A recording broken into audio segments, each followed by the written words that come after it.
तो आज मैं आपको पढ़ाऊंगा डाइस चैप्टर। मेरे इस वीडियो को पूरा देखने के बाद चाहे कोई भी गवर्नमेंट एग्जाम हो, उसमें कैसा भी डाइस का क्वेश्चन आ जाए, आपसे छूट नहीं पाएगा, फुल नंबर आएगा पूरा। तो चलिए शुरू करते हैं। तो सबसे पहले आप लोग ये जान लीजिए कि कोई भी गवर्नमेंट एग्जाम होता है तो उसमें किस तरह का क्वेश्चन पूछा जाता है डाइस चैप्टर से। सबसे पहले वन फिगर क्वेश्चन जिसमें केवल एक डाइस दिया रहेगा और इससे फिर सवाल पूछेगा। फिर टू फिगर क्वेश्चन जिसमें दो डाइस दिया रहेगा, मोर देन टू फिगर जिसमें दो से ज्यादा डाइस दिया रहेगा। ओपन फिगर क्वेश्चन मतलब कि डाइस रहेगा उसको ओपन कर दिया जाएगा, वो आपको अभी जब पढ़ाऊंगा तो इसी वीडियो में सारा खत्म करने वाले, तो आपको पता चल जाएगा कि ओपन फिगर कैसा होता है। उसके बाद एट लास्ट सबसे लास्ट में लैंग्वेज बेस्ड क्वेश्चन। इतना आप लोगों को करना पड़ेगा और इतना कर लेने के बाद बस आपका सारा गवर्नमेंट एग्जाम जो भी होगा इससे ज्यादा डाइस में नहीं आने वाला।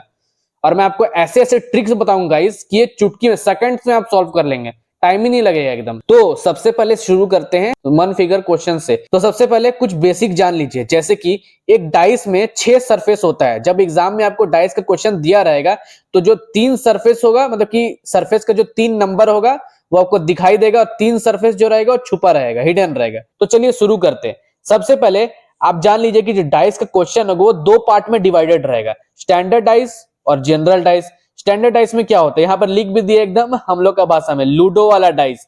जो लूडो में आपने एक डाइस देखा होगा जिससे खेलते हैं हम लोग, उसमें आप देखे होंगे कि ऐसे करके दिया होगा।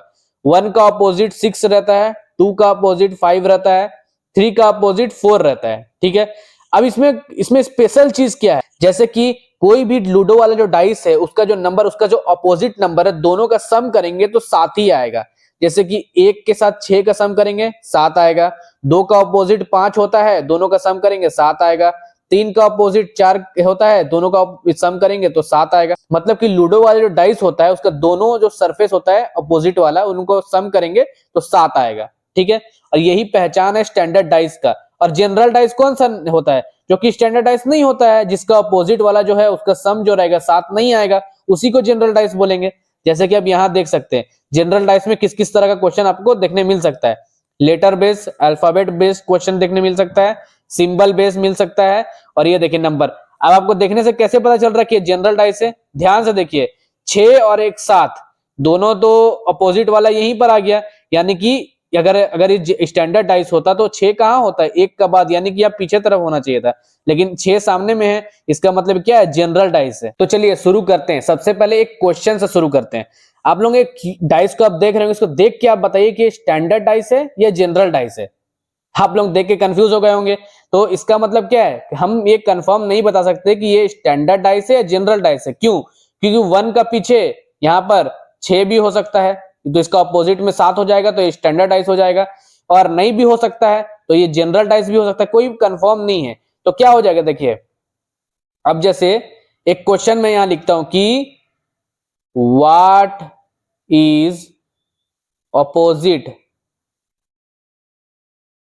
टू 1, ये क्वेश्चन मैंने लिख दिया। ठीक है, ऐसा ही क्वेश्चन आप लोगों को एग्जाम में भी आएगा। मैंने इतने सारे जो ऑप्शन लिए हैं, यहां पर देखिए 4 ऑप्शन, यहाँ 4, यहाँ 4, 4 4, इस तरह से ही आप लोगों को एग्जाम में आ गया। डाइस दिया रहेगा और यहाँ पर ऑप्शन दिया रहेगा, आप लोगों को टिक करना रहता है। ठीक है, तो सोचिए कि क्या होगा, ऑपोजिट का बात किया गया। ठीक है, तो देखिए 1 सामने कौन सा, सामने कौन कौन नंबर दिख रहा है, 1 2 3। ठीक है, हिडन कौन कौन सा नंबर है, 4 5 6। अब ये मत बोलिएगा कि डाइस में 7 नंबर का ही नहीं आ रहा है, 6 ही होता है सरफेस, इतना तो पता ही होगा ना। तो देखने से क्या समझ में आ रहा है, 1 2 3 का जो अपोजिट है वो 4 5 6 में से कुछ भी हो सकता है। यहाँ पे अपोजिट किसका पूछा है, 1 का पूछा है, यानी कि 1 का जो अपोजिट है 4 भी हो सकता है, 5 भी हो सकता है, 6 भी हो सकता है, कोई फिक्स नहीं है। ठीक है, तो यहां देखते चलिए, जब अब ऑप्शन की तरफ चलते हैं, सोचिए ऑप्शन क्या होगा। पहला ऑप्शन देखिए 4 5 6 तीनों लिखा हुआ है, लेकिन हम लोग को फिक्स तो नहीं पता है ना कि 4 होगा कि 5 होगा कि 6 होगा, इसका मतलब तीनों में से कोई भी हो सकता है। तो पहला में कौन सा होगा, ये वाला होगा आंसर। ठीक है, सेकंड में देखिए 4 5 और कौन सा होगा बताइए, आपने देख के समझ गए होंगे कि 3 नंबर होगा। कैन नॉट बी डिटरमाइंड क्यों नहीं होगा, क्योंकि हम लोग को ये बात ऐसा नहीं है कि हम लोग को नहीं पता, हम लोग को पता है कि 4 5 6 में से कुछ भी आ सकता है। जब नहीं पता हो पूरा एकदम कंफर्म, तब जाके यहाँ पर जाते हैं। अब यहाँ देखिए 6 है, 2 है, 3 है। ठीक है, तो अब बताइए इसका आंसर क्या होगा, इसका होगा कैन नॉट बी डिटरमाइंड। कैसे, 2 और 3 तो हो ही नहीं सकता, क्योंकि 2 और 3 तो यहाँ आ गया, 4 5 6 में से 1 का ऑपोजिट होना चाहिए था। ठीक है, 6 तो यहाँ पर दिया हुआ है, पर इसको टिक क्यों नहीं किया बताइए तो? क्योंकि मैंने अभी अभी क्या कहा, पॉसिबिलिटी है कि ये हो जाएगा। ठीक है, पॉसिबिलिटी है, पर यहाँ पॉसिबिलिटी नहीं मांगा, अपोजिट टू 1 पूछा है। कंफर्म तो नहीं है कि 6 ही होगा, और ये भी कंफर्म नहीं है कि स्टैंडर्ड डाइस है कि जनरल डाइस है, तो इसीलिए यहाँ पर कैन नॉट बी डिटरमाइंड हम लोग ने टिक कर दिया। अब यहाँ देखते हैं, यहाँ 6 है, 2 है, 3 है, 1 है। 1 का तो अपोजिट ही पूछा है, 1 तो हो नहीं सकता। 2 और 3 तो यही है, 2 और 3 हो नहीं सकता, तो लास्ट में हम लोग को ऑप्शन कौन सा सेलेक्ट करना पड़ेगा? 6 ही सेलेक्ट करना पड़ेगा। ओके, अगर मान लीजिए एग्जाम में ऑप्शन इस तरह से आप लोगों के सामने दिया हो, तो कौन सा हो सकता है बताइए? देखिए, 4 दिया है, 5 दिया है, 6 दिया है, 2 दिया है। ठीक है, 2 तो हो नहीं सकता है। ठीक है, 2 हो नहीं सकता है। ठीक है, 4 5 और 6 में क्या हो सकता है? इसमें आप कंफ्यूज हो जाएंगे। तो फिर अब यहां पर आता है आपका स्टैंडर्ड डाइस वाला लॉजिक। क्या आता है? जब आपका और कोई ऑप्शन नहीं बचा तो क्या मैंने बताया था, 1 है, 1 का ऑपोजिट जो भी नंबर होगा उसको जोड़ के 7 आना चाहिए। ये सारा जो है उसका अपोजिट में आ रहा है, 4 5 6 में से कुछ भी अपोजिट हो सकता है, तो कौन सा टिक करेंगे? वही जिसको 1 का अपोजिट वही होगा जिसको जोड़ के 7 आ रहा हो। 1 का अपोजिट क्या हो सकता है? 6 ही हो सकता है, 6 और 1 को जोड़ के 7 आता है। चलिए आगे बढ़ते हैं, तो और कुछ क्वेश्चंस बनाएंगे। अभी मैं ये जो 1 फिगर क्वेश्चन, इसमें आपको काफी सारे सम कराऊंगा ताकि आप लोगों को अच्छा से समझ में आ जाए। मतलब और 5 6 सम करेंगे, फिर उसके बाद नेक्स्ट जो टाइप है उस पर चलेंगे। चलिए आगे बढ़ते हैं। तो अब इस क्वेश्चन का आंसर दीजिए। आंसर देने से पहले आप ये बात मेरे को पहले बताइए कि ये जो डाइस का फिगर बनाया है यहाँ पर, ये स्टैंडर्ड डाइस है या जनरल डाइस है? पहले आप ये बताइए मेरे को। आप लोग देख के समझ गए होंगे कि 5 है, यहाँ 2 है, 5 6 7 प्लस करने पे 7 आ रहा ना, इसका मतलब है क्या है? General dice. क्योंकि किसी भी अपोजिट संख्या का जो सम होगा डाइस का, उसको जोड़ के 7 आना चाहिए, पर ये तो सामने वाला दोनों को जोड़ के ही 7 आ रहा है। इसका मतलब क्या है? ये एक जनरल डाइस है। जनरल डाइस, ये एक जनरल डाइस है। ठीक है, तो अब इसको सोच के यहां पर आंसर दीजिए तो कैसा होता है। अगर स्टैंडर्ड डाइस वाला क्वेश्चन आएगा तो उसमें लिख देता है, जैसे आप देखिए यहाँ पर लिखा हुआ है स्टैंडर्ड डाइस, कि स्टैंडर्ड डाइस का मतलब कि मेंशन किए हुए हैं। उस तरह एग्जाम में अगर स्टैंडर्ड डाइस के ऊपर क्वेश्चन आता है तो उसमें मेंशन किया रहता है। चलिए पहले आप इसका आंसर दीजिए। अब तो ये पता चल चुका है जनरल डाइस है। अब देखिए, या तो ये ऑप्शन में ये चारों हो सकता है, या ये चारों हो सकता है, ये चारों हो सकता है, या ये चारों हो सकता है। अब आप लोग सब में से देख के मुझे बताइए आंसर क्या हो सकता है। अब देखिए अपोजिट पूछा है, सबसे पहले देखिए 1 2 5, ये तो ऐसे, इसका अपोजिट क्या क्या हो सकता है? अपोजिट क्या क्या हो सकता है? 3 हो सकता है, 4 हो सकता है, 6 हो सकता है अपोजिट। अब पूछा क्या है? 6 का अपोजिट पूछा है। 6 का अपोजिट क्या क्या हो सकता है? 1 भी हो सकता है, 2 भी हो सकता है, 5 भी हो सकता है। अब इस बेस पे आंसर कैसा देता है देखिए, 1 है यहां पर, ठीक है, 2 है यहां पर, ठीक है, लेकिन एक चीज अब देखिए, 3 और 4 तो हो ही नहीं सकता। 3 और 4 तो हो नहीं सकता, क्योंकि 3 4 तो यहां आ जा रहा है। इसका 6 का अपोजिट में 1 2 5 में से ही कोई हो सकता है, तो 1 और 2 में से कोई भी हो सकता है, कंफर्म नहीं है, तो कौन सा होगा? 1 और 2 दोनों में से कोई भी हो सकता है।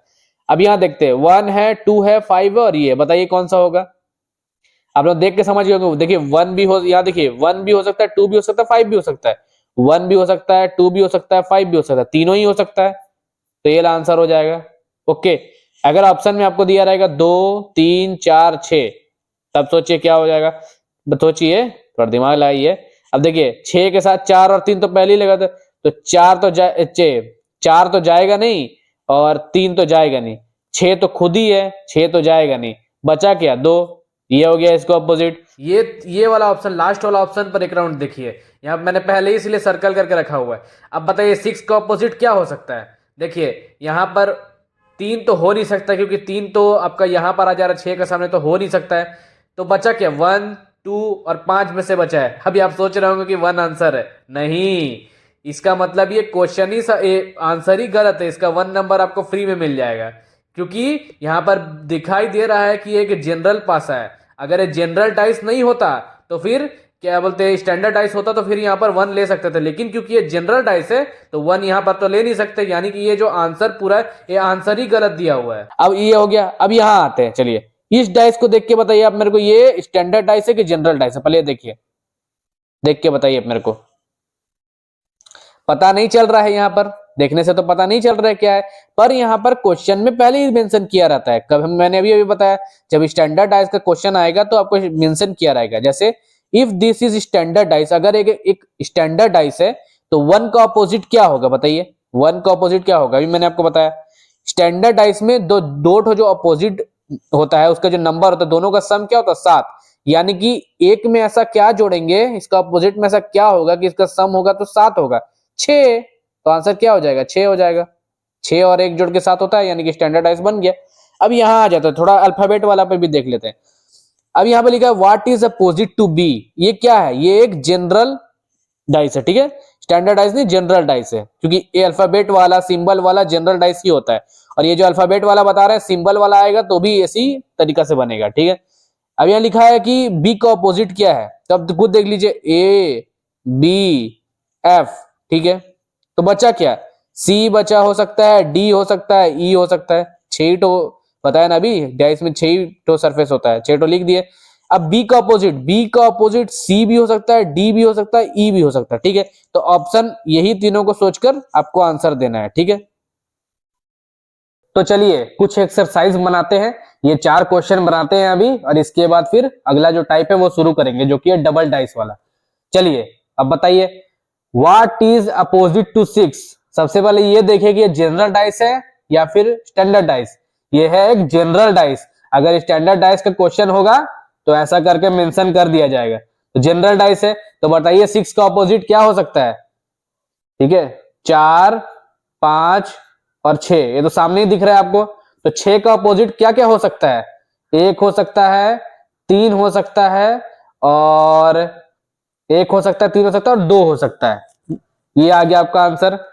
उसके बाद यहां देखिए व्हाट इज अपोजिट टू 6, क्या है ये, फिर से जनरल डाइस है, तो यहां पर क्या हो सकता है, 6 का अपोजिट क्या होगा बताइए, बताइए, सामने क्या दिख रहा है, 1 दिख रहा है, 2 दिख रहा है, 3 दिख रहा है, यानी कि 6 तो हिडन है, 6 तो छुपा हुआ है, इसका मतलब क्या क्या बचा है, 5 4 और 6 छुपा हुआ है, छुपा हुआ है, यानी कि जो 6 है इसका अपोजिट 1 भी हो सकता है, 2 भी हो सकता है, 3 भी हो सकता है, ठीक है। अब यहां देखिए क्या लिखा हुआ है, if this is standard dice, अगर ये पहले मेंशन कर दिया गया है, देखिए अगर ये स्टैंडर्ड डाइस है ये वाला, तो बताइए 1 का अपोजिट क्या आएगा, बताइए स्टैंडर्ड डाइस क्या होता है, 1 है, इसका अपोजिट में वही नंबर होगा जिसको जोड़कर 7 आता है, तो क्या हो जाएगा इसका आंसर 6 आंसर हो जाएगा। ओके, लास्ट वाला देखिए जल्दी से, व्हाट इज अपोजिट टू 6, बताइए क्या हो जाएगा आंसर इसका, बोलिए बोलिए, सबसे पहले ये आप बताइए, तो ये जनरल है कि स्टैंडर्ड है, समझ गए होंगे आप लोग जनरल ही है, तो 4 के बाद 3 जोड़ कितना आता है 7 होता है, तो 7 तो आपका सामने ही आ गया, लेकिन ये नहीं होना चाहिए, स्टैंडर्ड अगर होता तो 7 इसका और अपोजिट को जोड़ के 7 आना चाहिए, पर 7 तो यही सामने वाला सरफेस को जोड़कर आ रहा है, इसका मतलब ये क्या है, एक जनरल डाइस है, जनरल डाइस है तो 6 का पूछा है, छुपा क्या क्या है पहले वो लिखिए, 1 छुपा हुआ है, 6 छुपा हुआ है, और 5, ये 3 हिडन है, ठीक है, और सामने क्या दिख रहा है 1 4 और 3, तो क्या हो सकता है 6 का अपोजिट 3 भी, 2 भी हो सकता है, 4 भी हो सकता है, 3 भी हो सकता है, और ये रहा आपका आंसर। तो टाइप 1 फिगर क्वेश्चन होता है खत्म। अब हम लोग आगे बढ़ते हैं सेकंड टाइप की तरफ, जो कि है 2 फिगर बेस्ड क्वेश्चन। इसमें हमें 3 पार्ट के 3 तरह के क्वेश्चन हम लोग को देखने को मिलेंगे, नो कॉमन, 1 कॉमन और 2 कॉमन। सबसे पहले अभी मैं नो कॉमन से शुरू कर रहा हूं, फिर ये दोनों पर भी जाएंगे। तो सबसे पहले देखिए नो कॉमन कौन सा होता है, जिसमें दोनों क्यूब दिया हुआ है, इसमें कोई भी जो नंबर है वो मैच नहीं करेगा, मतलब कोई भी कॉमन नहीं होगा। तो इसको कैसे सॉल्व किया जाता है चलिए देखते हैं। क्या दिया हुआ है, व्हाट इज अपोजिट टू 1, 1 का अपोजिट क्या होगा, तो देखिए यहां पर क्या है 1 3 2 है, ठीक है, इसका अपोजिट क्या हो सकता है, 6 भी हो सकता है, 4 भी हो सकता है, 5 भी हो सकता है, जो मैंने आपको अभी 1 फिगर क्वेश्चन में ही बताया। यूं समझ लीजिए कि 1 फिगर जो क्वेश्चन था उसमें 3 हिडन था और 3 सामने दिख रहा था। 2 फिगर में क्या है, ये 3 जो है ये इस दोनों मतलब कि दोनों तरफ का जो फिगर का जो नंबर है वो दोनों यहाँ पर शो किया गया है, मतलब दोनों आपको देखने को मिल रहा है। उसमें क्या होता था, एक तरफ हिडन होता था और एक तरफ देख पाते थे, ठीक है। तो समझ लीजिए कि इसका एक साइड 1 3 2 है, दूसरा साइड 4 6 और 5 है, और मान लीजिए यहाँ पर 1 का ऑपोजिट पूछा है, तो 1 का ऑपोजिट क्या हो सकता है, 4 6 5 में से कुछ भी हो सकता है, कुछ भी हो सकता है। मान लीजिए कि एग्जाम में आपको ऑप्शन ये वाला ऑप्शन दिया रहा है, तो क्या चुनना पड़ेगा, 4 5 और 6, तीनों में से कुछ भी हो सकता है, कंफर्म नहीं है तीनों में से कौन सा होता है, तो डी नंबर। उसके बाद यहां देखिए इन चारों में से कौन सा हो सकता है, 4 है, 5 है, ये है, बताइए। 3 नंबर हो सकता है, क्योंकि अभी आपको बताया कि 1 का ऑपोजिट जो है 6, 4, 5 में से कुछ भी हो सकता है। यहां देखिए 4 है, 5 है, 6 है, पता तो नहीं है कंफर्म कि तीनों में से कौन सा है, कैन नॉट बी डिटरमाइंड। यहां देखिए 4 है, 2 है, 3 है, 3 और 2 देख लीजिए, 3 तो हो नहीं सकता, 2 तो हो नहीं सकता, बचा क्या 4। लेकिन दिक्कत ये है कि कंफर्म नहीं बोल सकते कि 4 ही उसका ऑपोजिट है, तो इसीलिए कैन नॉट बी डिटरमाइंड। यहां देखिए 4 है, 1 है, 2 है, 3 है, 1, 2, 3 तो यही है, एक का तो इसका तो ऑपोजिट पूछा हुआ है, तो 1 तो हो नहीं सकता, 2 हो नहीं सकता, 3 हो नहीं सकता, तो बचा क्या 4। ठीक है, यहां देखिए 4 है, 5 है, 6 है, 2 है, ठीक है, तो देखिए 2 तो पहले ही खत्म हो गया, बचा क्या 4 बचा, 5 बचा, 6 बचा, पर इन तीनों में से कोई भी ऑप्शन हो सकता है इसमें, तो क्या आपको क्या लगता है कौन सा आंसर होगा। ये आंसर आप दे ही नहीं पाओगे, क्योंकि ये आंसर ही गलत है। अगर ऐसा दिया हुआ है तो इसका मतलब आंसर गलत है। अगर ये क्वेश्चन मतलब ये ऑप्शन आपको एग्जाम में आएगा, 1 मार्क्स फ्री में मिल जाएगा। तो चलिए कुछ एक्सरसाइज आप लोगों को बता देते हैं, आप लोग बना लीजिए, प्रैक्टिस कर लीजिए, फिर आगे बढ़ते हैं। तो बताइए ये दोनों फिगर में क्या लिखा हुआ है, व्हाट इज अपोजिट टू 3। यहाँ पर देखिए कोई भी कॉमन है, नहीं कॉमन तो नहीं है, मतलब नो कॉमन का क्वेश्चन है। इसका मतलब 2, 1, 3 का अपोजिट 6, 4, 5 में से कुछ भी हो सकता है, मतलब 3 का अपोजिट है, तीनों में से कुछ भी हो सकता है, तो तीनों में आ जाएगा। तो ऑप्शन के हिसाब से मैंने आपको बताया कि ऑप्शन कैसे करके छांटना है, ऑप्शन बेस्ड क्वेश्चन है, ऑप्शन के हिसाब से आपको इस 3, 6, 4, 6 और 5 में से देखना होगा। यहां देखिए व्हाट इज अपोजिट टू 2, यहां देखिए 2, 4, 6 है, इसका अपोजिट क्या पड़ रहा, 3 पड़ रहा, 1 पड़ रहा, 5 पड़ रहा, यानी कि ये जो 2 है इसका अपोजिट 3 भी हो सकता है, 1 भी हो सकता है, 5 भी हो सकता है। ठीक है, यहां देखिए 6 लिखा हुआ है, 6 कहां आ रहा है, यहां आ रहा है, 2, 1, 6, ये तो एक तरफ में है, इसका अपोजिट क्या जाएगा, 3 भी हो सकता है, 4 भी हो सकता है, और ये हो गया 5 भी हो सकता है, ये हो गया। यहां देखिए ABCD, यहां पर मैंने अल्फाबेट को भी लिया हुआ है, तो देखिए यहाँ पे क्या हो जाएगा, दोनों तो अलग अलग है, यानी कि A, B, F का अपोजिट क्या होगा, D, C, E में से कुछ भी हो सकता है, पूछा किसका, E का अपोजिट, मतलब E का अपोजिट क्या होगा, A, B, F में से कोई भी हो सकता है, तीनों तो ऑप्शन में जो दिया होगा टिक, मतलब कि अभी मैंने आपको बताया ऑप्शन कैसे चूज करना है। इस टाइप का ये आखिरी क्वेश्चन, अब सिंबल वगैरह भी ऐड कर दिए आप लोगों को समझने के लिए। तो बताइए, देखिए यहाँ लिखा डॉलर का ऑपोजिट क्या होगा, बताइए, देखिए डॉलर, @ और हैशटैग, तो एक साइड हो गया, ठीक है, अपोजिट क्या बना, कॉपीराइट, परसेंटेज और डिवाइड, अपोजिट बना। पूछा क्या डॉलर का अपोजिट, मतलब डॉलर का अपोजिट क्या होगा, कॉपीराइट भी हो सकता है, परसेंटेज भी हो सकता है, डिवाइड भी हो सकता है। के अब आगे हम लोग देखते हैं वन कॉमन फिगर का जो क्वेश्चन है वो कैसे बनता है, इसको हम लोग सॉल्व करेंगे। मैं आपको सिखाऊंगा क्लॉकवाइज मेथड, वैसे तो एंटी क्लॉकवाइज मेथड से भी बन जाता है, दोनों सिखा दूंगा, पर क्लॉकवाइज मेथड जो रहता है इजी रहता है। सबसे पहले इसको स्टार्ट करने से पहले मेरा ये जो नोट है इसको याद कर लीजिए, ये बहुत ज्यादा काम आने वाला है, इसके बगैर सेकंड्स में आंसर नहीं आएगा, लेकिन ये याद हो गया तो सेकंड्स में आंसर कैसे आएगा पता चल जाएगा। इसके मदद से आप जल्दी जल्दी ऑप्शन को एलिमिनेट कर पाओगे, और जो वन कॉमन फिगर वाला क्वेश्चन है पटाक पटाक बनेगा। देखिए कैसे, क्या लिखा हुआ है, two opposite surface cannot be seen together और कैनॉट बी हिडन टुगेदर, मतलब ये जो आपको ऑप्शन दिखाई दे रहा है सारा ऑप्शन, इसमें ये चीज लागू होगा क्या, दो जो अपोजिट सरफेस है वो ना तो एक साथ दिख सकता है ना ही एक साथ छुप सकता है। ठीक है, तो जो सरफेस अभी ऑप्शन में से जो सरफेस जो है एक साथ अपोजिट दिख रहा है एलिमिनेट कर दीजिए, और जिस जिस फिगर में दो अपोजिट नंबर जो है हिडन है उसको भी एलिमिनेट कर दीजिए, तो आंसर आपका आ जाएगा। तो सबसे पहले आप क्लॉकवाइज मेथड जो है उसको जान लीजिए, ताकि कि इसका अपोजिट निकालते कैसे हैं। देखिए इसमें से पहले देखिए वन कॉमन फिगर की बात करें, इसमें वन कॉमन कौन सा है, कॉमन नंबर कौन सा है, 3, 2, 6, 6, 4, 1, 6 कॉमन है दोनों में, कुछ नहीं करना है, एक 6 ऊपर लिख लीजिए 6, एक 6 नीचे लिख लीजिए 6, ओके ठीक है। अब इसको क्लॉकवाइज घुमाना है, ऐसे क्लॉकवाइज घुमाना है, ठीक है, क्लॉकवाइज ऐसे अगर क्लॉकवाइज घुमाना है, ठीक है, ये वाला भी आपका क्लॉकवाइज जाएगा। क्लॉकवाइज घुमाएंगे तो क्या आएगा, 6 के बाद आएगा 1, 1 के बाद आएगा 4, तो यहां लिख लीजिए 6 के बाद आया 1, 1 के बाद आया 4, ठीक है। यहां क्या आया, 6 के बाद आया 2, 2 के बाद आया 3, क्लॉकवाइज घुमा रहे हैं, 6 के बाद आया 2, 2 के बाद आया 3, बचा क्या इसमें, सारा नंबर तो आ गया डाइस का, डाइस का केवल एक नंबर बच रहा है, कौन सा, 5, तो वो कहाँ आ जाएगा आपका, मान लीजिए यहाँ लीजिए 5, तो क्या हो गया, 4 का ऑपोजिट हो गया 3, 1 का ऑपोजिट हो गया 2 और 6 का ऑपोजिट क्या हो गया 5। बताइए कितना इजी है। इसको आप एंटी क्लॉकवाइज भी कर सकते हैं आप चाहे तो। जैसे मान लीजिए एंटी क्लॉकवाइज कैसे करेंगे, एंटी क्लॉकवाइज करने के आपको उल्टा घुमाना पड़ेगा, ठीक है। तो क्या हो जाएगा 6 4 और यहाँ हो जाएगा आपका 1, ऐसे हो जाएगा। इसको भी आप एंटी क्लॉकवाइज घुमा दीजिए, मतलब कि दोनों को एक ही डायरेक्शन में घुमाना है। इसको क्लॉक घुमाएंगे, इसको भी क्लॉक घुमाएंगे, इसको एंटी क्लॉक तो इसको भी एंटी क्लॉक। तो इसमें क्या हो जाएगा 6 हो जाएगा। ये एंटी क्लॉकवाइज बता रहे हैं, एंटी क्लॉकवाइज लिख दे रहे, और ये है आपका क्लॉकवाइज मेथड। एंटी क्लॉकवाइज में क्या हो गया, ऐसे तो क्लॉकवाइज जा रहा था, टेढ़ा घुमाइए, 6 3 2 आ गया ना वही आंसर, 5 बच गया, आ गया वही आंसर, ठीक है। अब चलिए अब इन ऑप्शन को ध्यान से देखिए, देखिए कैसे सॉल्व कर रहे हैं हम। ये ला देखिए, इसके बाद आगे जो एक्सरसाइज दिखाएंगे सामने लाएंगे उसको आप अपने से पॉज करके वीडियो को बनाइएगा। 3 2 6 दिया हुआ है, 6 4 1 दिया हुआ, ठीक है। चलिए पहला ऑप्शन देखते हैं, 5 4 6, ठीक है। अब आप सोचिए कि इसमें क्या दिक्कत है, सोचिए सोचिए सोचिए सोचिए। हाँ, आप लोगों में से बहुत जन समझ, क्योंकि मैंने क्या लिखा, दो अपोजिट सरफेस ना तो एक साथ दिख सकता है ना ही छुप सकता है। तो ये अब ध्यान दीजिए, 5 और 6 जो है, ये तो 5 और 6 जो है अपोजिट है, अपोजिट है 5 और 6, और ये दोनों दिख रहा है, दिख रहा है ना। इसका मतलब ये जो आंसर होगा गलत होगा, ये ऑप्शन गलत हो गया, ठीक है। अब दूसरा देखिए, 4 3 5, ठीक है। इधर भी देखिए 4 और 3 क्या है, अपोजिट है। देखिए एंटी क्लॉकवाइज में निकाले थे, 4 और 3 क्या है, अपोजिट है, अपोजिट सरफेस एक साथ दिख रहा, कैंसिल, गलत हो गया।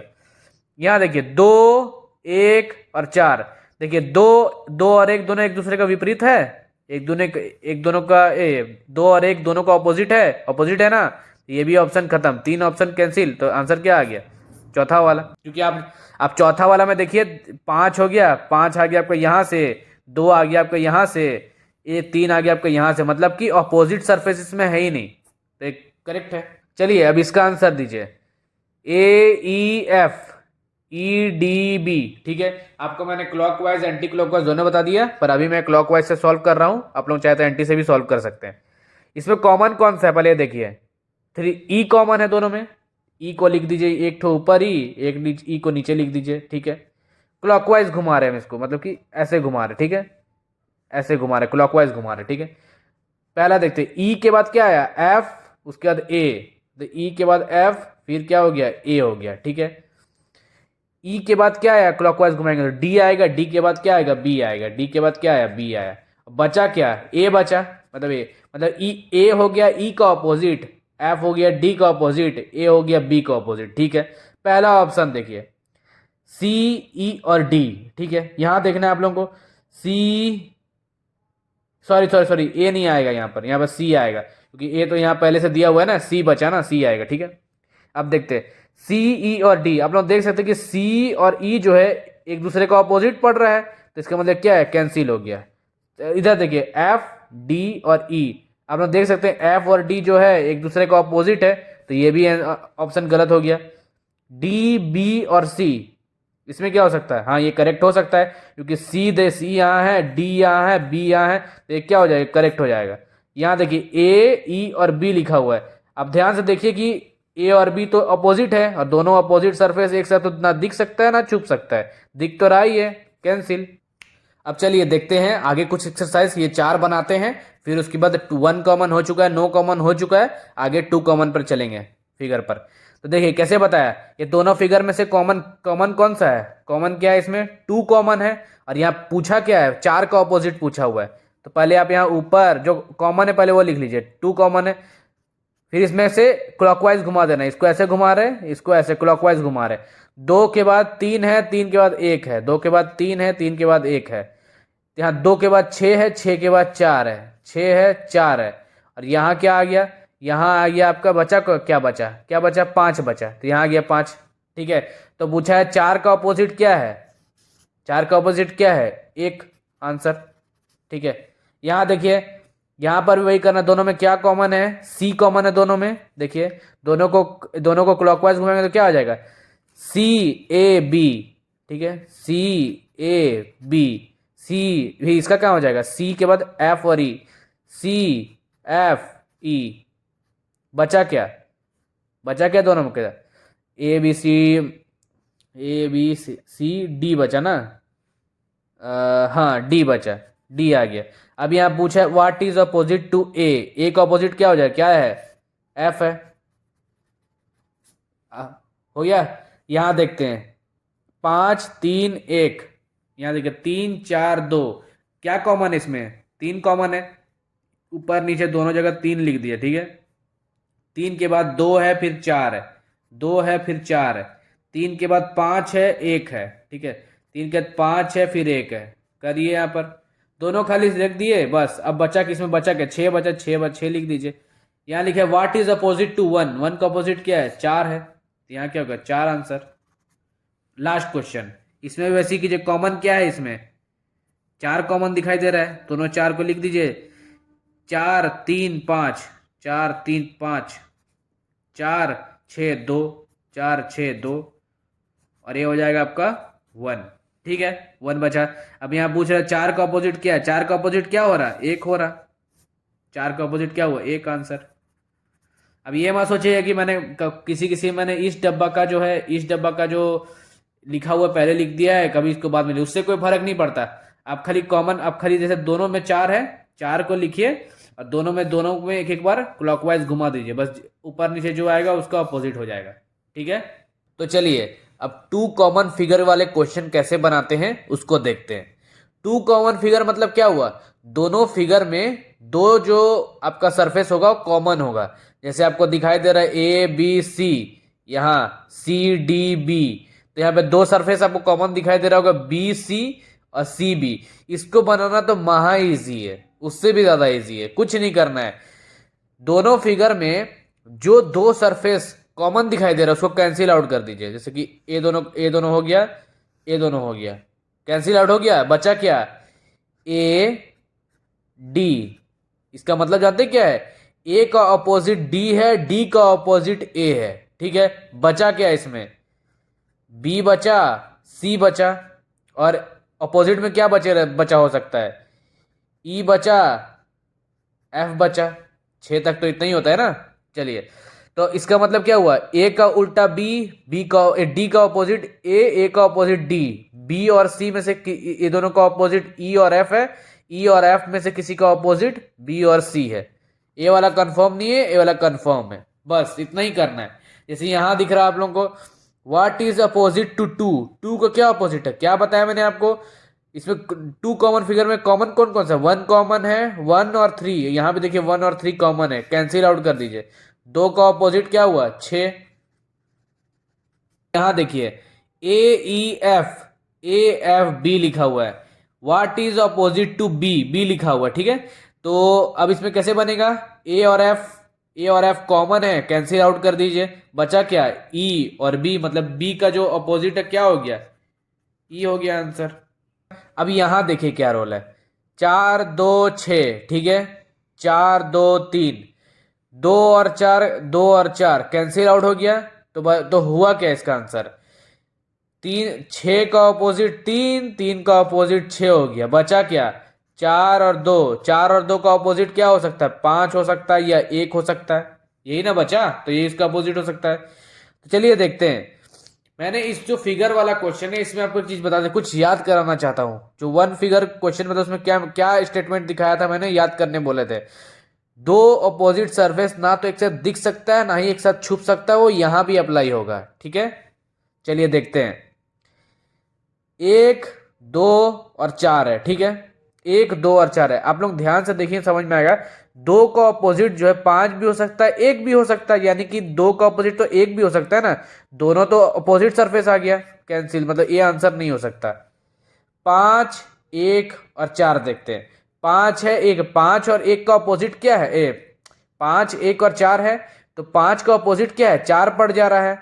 5 का ऑपोजिट क्या है? 4 पड़ जा रहा है, और 1 का ऑपोजिट भी आपका 4 4 पड़ जा रहा है, तो ये भी ऑपोजिट पड़ जाना है, तो कैंसिल। क्योंकि दोनों ऑपोजिट सरफेस एक साथ नहीं दिख सकता, ना ही एक साथ छुप सकता है। 1 3 5 दिखाई दे रहा है आप लोगों को, लेकिन आप लोग ध्यान से देखिए, ध्यान से देखिए कि रोल क्या है। 1 यहाँ है, 5 यहाँ है, दोनों में से कोई ऑपोजिट नहीं है, और 3 यहाँ है। इसका मतलब कि ये करेक्ट हो सकता है, क्योंकि इसमें एक भी ऐसा नंबर नहीं है जो कि एक दूसरे का ऑपोजिट हो। यहाँ देखिए 6 3 5 हो सकता है? नहीं हो सकता, क्योंकि 6 का ऑपोजिट क्या है? 3 है। 6 का ऑपोजिट 3 है, तो कैंसिल आउट हो गया। यहाँ देखिए A B C, A B C, A B को कैंसिल आउट कर दीजिए। सॉरी, कुछ मिस्टेक हो गया था, यहाँ पर सी लिख दिया था डी का जगह में, सॉरी।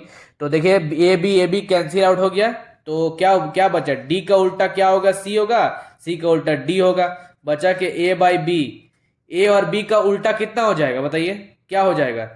क्या बचा? ई और एफ ही बचा, तो यही हो सकता है। चलिए आंसर देख लेते हैं। ए सी और डी, ए सी और डी, डी और सी अपोजिट है ना? यहां पर देखिए अपोजिट लिखा हुआ है, इसका मतलब क्या? कैंसिल हो जाएगा। एफ सी और ई, ठीक है। एफ सी, अब ध्यान से देखिए, एफ ई अपोजिट नहीं है, सी अपोजिट नहीं है, ये तो डी का अपोजिट है, ये ए बी का अपोजिट है, इसका मतलब कि ये है करेक्ट, ये करेक्ट है। यहां देखते डी ई और ए, डी है, ई है और ए। अब ध्यान से देखिए ई और ए अपोजिट पड़ जा रहा, कैंसिल। बी ई और एफ, इसमें क्या है? ये देखिए ई और यहां देखिए बी, दोनों अपोजिट पड़ जा रहा है, कैंसिल। फिर से रिपीट कर दे रहे, दो अपोजिट सरफेस का जो दो दो अपोजिट सरफेस है ना, एक साथ दिख सकता है ना एक साथ छुप सकता है। अगर दिख रहा है या फिर अगर छुप रहा है तो वो ऑप्शन एलिमिनेट हो जाएगा, ठीक है। तो ये one figure, no common, one common, two common, तीनों करा दिए हैं। अब इसके बाद आगे बढ़ते हैं मोर देन टू फिगर की तरफ। तो आगे बढ़ते हैं। आगे मैं बताने वाला हूं मोर देन टू फिगर वाला क्वेश्चन। इसका मैं इस टाइप का मैं 2 क्वेश्चन कराऊंगा, इसी में आप लोग समझ जाएंगे। बहुत ज्यादा इजी है ये, तो और भी ज्यादा इजी है। देखिए अभी तक मैंने आपको जितना बताया, one common trick, two common trick, no common trick, बस उतना ही ट्रिक है। इसके आगे कोई ट्रिक नहीं होने वाला। इसके आगे ट्रिक तब होगा जब मैं ओपन फिगर के बारे में आप लोगों को बताऊंगा, जो इसके ही बाद में है, ठीक है। इसका क्या मतलब है? देखिए यहां पर जैसे 3 फिगर दिया या 4 फिगर दिया है, आपको एग्जाम में 3 फिगर दे चाहे 4 फिगर दे, आपको वन कॉमन और टू कॉमन वाला जो मैंने आपको ट्रिक बताया है वही लगाना है। किसी भी 2 फिगर को पकड़ के वाला ट्रिक लगा दीजिए, आपका आंसर आ जाएगा।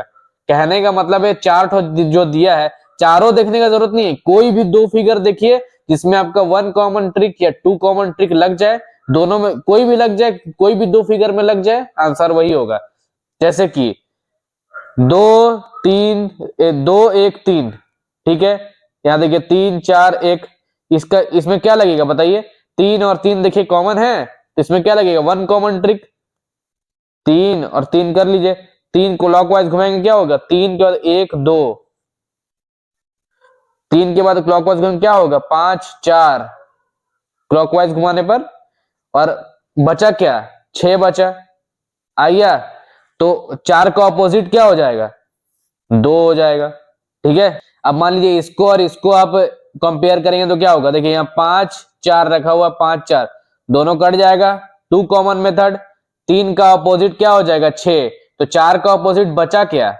3 और 6 तो हो नहीं सकता है, तो 4 का अपोजिट क्या बचा? 4 का अपोजिट बचा 5 या फिर 2 बचा अपोजिट, ठीक है। तो आप पहले वाला कोई भी करेंगे आपका आ जाएगा, आंसर बराबर ही आएगा। अब यहां देखते हैं, सबका नहीं, कोई भी 2 उठाइए, उसको सॉल्व कीजिए, two common method, one common method से आंसर आ जाएगा। 4 5 4 6 दिया हुआ, ठीक है। यहां देखिए 5 4 6 दिया है, यहां देखिए 6 1 2 दिया हुआ है, दोनों में कॉमन क्या है? 6। सबसे इजी है कि वन कॉमन ट्रिक ही लगाइए। वन कॉमन ट्रिक जो रहता है सब चीज में सबसे ज्यादा इजी रहता है। 6 5 4, 6 5 4 हो गया, इसको भी क्लॉकवाइज घुमा दीजिए, 6 1 2, बचा क्या? 3। What is opposite to 5? 5 का अपोजिट क्या है? 1। अब इसी फिगर में एक चीज और देखिए, इस अगर अभी तो मैंने इन दोनों को कंपेयर किया, अगर इन दोनों को कंपेयर करेंगे तो क्या होगा? देखिए क्या कॉमन है दोनों में? 3 कॉमन है, 3 लिख दीजिए, ठीक है। क्या हो जाएगा? 3 के बाद 1 आएगा, 1 के बाद 2 आएगा, 1 आया 2 आया, ठीक है। कैमरा थोड़ा साइड हो गया था इसलिए अब ठीक कर लिए। अब इसका मैं देखिए, 3 के बाद क्लॉकवाइज घुमाएंगे क्या होगा? 5 आएगा, फिर 4 आएगा, 5 आया फिर 4 आया, और फिर आप देख लीजिए 5 का अपोजिट क्या आ गया? 1 ही ना आ गया, तो मतलब कि कोई कितना भी फिगर दिया रहे उसमें से कोई भी दो फिगर उठाइए, उसमें one common two common trick लगेगा। टू कॉमन ट्रिक थोड़ा लेंदी हो जाता है, वन कॉमन ट्रिक लगाइए, आराम से आंसर आ जाएगा। तो अब हम बताने जा रहे हैं ओपन फिगर के बारे में, और ये है, इसके बाद एक और होगा, उसके बाद डाइस जो चैप्टर होगा आपका पूरा ही एंड हो जाएगा। तो इस ओपन फिगर वाले क्वेश्चन में तीन मेथड से सॉल्व करेंगे, तीनों आप लोगों को सीखना जरूरी है, तीनों अलग अलग यूज होता है, कहाँ कहाँ समझ में आ जाएगा। एक है ऑल्टरनेट मेथड, जी मेथड और एक रोटेशन मेथड, ठीक है, तीनों सीखना जरूरी है। सबसे पहले देखिए ऑल्टरनेट मेथड मतलब क्या होता है, मतलब ऑपोजिट। जैसे मान लीजिए कि 1 है, आपसे पूछे 1 का ऑपोजिट क्या होगा, तो 1 का ऑपोजिट 3 होगा, ठीक है। 2 का पूछे तो 2 का क्या होगा, 2 का ऑपोजिट होगा 4। 6 का पूछेगा तो एक छोड़ के जा रहा है, देखिए 6 का ऑपोजिट क्या होगा, 6 का ऑपोजिट हो जाएगा आपका 5। इसी को बोलते हैं ऑल्टरनेट मेथड, ठीक है। मतलब कि ये दो का बीच में एक का गैप है, देखिए एक के बाद 3 आया, 2 छोड़ के, फिर 2 के बाद 4 है, 3 छोड़ दिए, फिर 6 के बाद 5 है, 3 छोड़ दिए यहाँ पर, ठीक है, एक एक गैप है। अब जी मेथड क्या होता है बताइए, एक ये फिगर बनाया हूं, एक ये फिगर। जी मेथड उसी में यूज होगा जो दोनों, जो हर तरफ से इक्वल होना चाहिए डब्बा ठोर। जैसे मान लीजिए इस जगह में जी मेथड नहीं लगेगा, क्यों, क्योंकि देखिए यहाँ पर 2 डब्बा है, ठीक है, फिर यहाँ पे 4 है, फिर नीचे में 2 है, ठीक है, ऐसा नहीं होना चाहिए। बीच में भी आपका 2 ही होना चाहिए, तीनों इक्वल होना चाहिए, तभी जी मेथड लगेगा। यहाँ देखिए जैसे आपको पूछ रहे, यहाँ पे जैसे क्वेश्चन है 1 का ऑपोजिट क्या होगा, 1 का ऑपोजिट क्या होगा, जी मेथड से आप लोगों को निकालना पड़ेगा। कैसे, देखिए जी मतलब क्या, जी ऐसे लिख दीजिए, 1 का ऑपोजिट क्या हो गया, 5 हो गया। ये क्यों हो गया, मैंने क्या कहा, इक्वल होना चाहिए डब्बा। 1 का बाद 2, या देखिए दो डब्बा हुआ, नीचे 2 डब्बा हुआ, यहाँ साइड में 2 डब्बा हुआ, हो गया ना इक्वल, इक्वल डब्बा है, इसका मतलब है जी मेथड से सॉल्व हो जाएगा। तो 1 का ऑपोजिट क्या हो गया, 5। चलिए कुछ क्वेश्चन सॉल्व कर लेते हैं। एम एन पी यहां पर है, आर टी क्यू, चलिए आप बताइए कौन किसका ऑपोजिट है फटफट। देखिए एम जो है, एम का ऑपोजिट क्या होगा, पी होगा, ऑल्टरनेट मेथड से एम का ऑपोजिट क्या होगा, पी होगा। आर का ऑपोजिट क्या होगा, क्यू होगा। तो बचा क्या, एन बचा और टी बचा, तो दोनों ऑपोजिट हो जाएगा। इधर क्या होगा, 1 का ऑपोजिट होगा 5, ठीक है, 2 का ऑपोजिट हो गया यहाँ पे 4, ठीक है, 6 का ऑपोजिट क्या हो जाएगा, यहाँ पे 3 हो जाएगा, सॉल्व हो गया। यहां देखिए 5 का ऑपोजिट क्या हो जाएगा, 2 हो जाएगा, ऑल्टरनेट मेथड बता रहे सारा। 5 का ऑपोजिट क्या हो जाएगा, 2, ठीक है। 1 का ऑपोजिट क्या हो जाएगा, 3। 4 का ऑपोजिट क्या हो जाएगा, 6, एक एक छोड़ रहे खाली अब, ठीक है। अब यहां देखिए, यहां देखिए डॉलर का ऑपोजिट क्या होगा, ट्रायंगल हो जाएगा। हैशटैग का ऑपोजिट क्या होगा, परसेंटेज हो जाएगा ऑल्टरनेट मेथड में। यहां देखिए यहां पर लगेगा आपका जी मेथड, कैसे, 2 का ऑपोजिट तो 4 हो जाएगा, लेकिन 3 का तो आगे दिख नहीं रहा है, ठीक है, 1 का भी यहां पर नहीं है, ठीक है। देखिए 1 का अगर यहां पर होता तो यही वाला ऑल्टरनेट मेथड से यही वाला ऑपोजिट हो जाता, लेकिन अब यहां पर नहीं है, तो हम लोग क्या करेंगे, जी मेथड से सॉल्व करेंगे। देखिए जी मेथड मतलब क्या हुआ, 1 से लेके जी बना दीजिए ऐसे करके, 1 के बाद तो 1 का ऑपोजिट क्या आ गया, यहाँ पर 5 आ गया। तो अब बताने जा रहे हैं रोटेशन मेथड, क्योंकि ये उतना इंपॉर्टेंट नहीं है, इसीलिए इसका एक ही क्वेश्चन बताऊंगा, उसी में सब कुछ समझ जाएंगे। देखिए जैसे यहाँ पर आपको काफी सारा फिगर दिया हुआ है, यहाँ पर बना हुआ है, अब इसका आंसर आपको बताना है, कैसे बताएंगे। देखिए रोटेशन मेथड मतलब क्या है, या तो ऐसे रोटेट करेगा या तो ऐसे रोटेट करेगा, और रोटेशन में जो जो फिगर आ रहा है आंसर में वही फिगर होना चाहिए और वही अपना करेक्ट होगा। कैसे, जैसे यहाँ देखिए एट द रेट है, at the rate, at the rate के बाद क्लॉकवाइज घुमाइए, तो एट द रेट से क्लॉकवाइज घुमाएंगे, कैसे होगा, एट द रेट के बाद यहाँ डॉलर आ गया, यहाँ पर हैशटैग आ गया, यहाँ आ रहा है क्या, हाँ देखिए एट द रेट के बाद क्लॉकवाइज घुमाएंगे तो डॉलर और हैशटैग आ रहा है, आ रहा है ना, इसका मतलब ये करेक्ट हो गया, ठीक है। यहाँ देखिए ट्रायंगल है, परसेंटेज है, कॉपीराइट है। अब देख रहे होंगे कि ये क्लॉकवाइज घूम रहा है, पर यहाँ देखिए ट्रायंगल, परसेंटेज और कॉपीराइट एंटी क्लॉकवाइज घूम गया, गलत हो गया।